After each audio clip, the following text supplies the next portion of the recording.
فخر دو عالم صلی اللہ علیہ وسلم نے فرمایا، دعا کے سوا تقدیر کو کوئی چیز ٹال نہیں سکتی۔ نماز قائم کرو تاکہ میں تمہیں یاد رہوں۔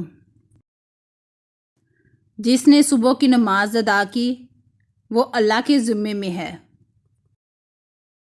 فجر کی نماز سے پہلے کی 2 رکعتیں سنت دنیا اور دنیا کی تمام چیزوں سے زیادہ بہتر ہے۔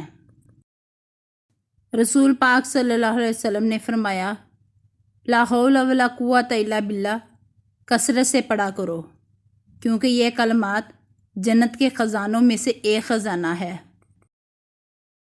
3 قسم کے لوگوں کے جرم کی سنگینی کا مت پوچھو۔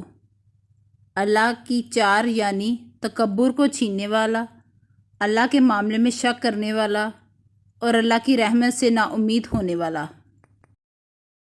سرکار دو عالم صلی اللہ علیہ وسلم نے فرمایا، آدمی کا اپنا مال وہی ہے جو اس نے آگے بھیجا، اور اس کے وارث کا مال وہ ہے جو اس کے پیچھے رکھا ہے۔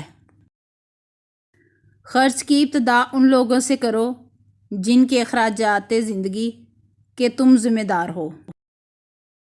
اللہ کے نزدیک بدترین حیثیت کا حامل قیامت کے دن وہ شخص ہوگا جس کی بدسلوکی کے باعث لوگ اس سے ملنا چھوڑ دیں۔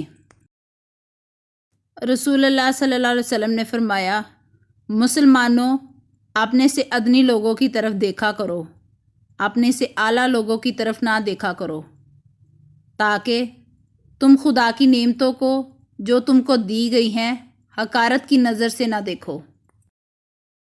آدمیوں میں سب سے برے قیامت کے دن وہ لوگ ہوں گے جو 2 رخے ہیں، اور کبھی کچھ کہتے ہیں اور کبھی کچھ کہتے ہیں۔ اللہ تعالیٰ نرمی کا معاملہ کرنے والے ہیں اور نرمی کے معاملے کو پسند فرماتے ہیں، اور نرم خوئی پر وہ اجر عطا فرماتے ہیں اور تندی اور سختی پر نہیں دیتے۔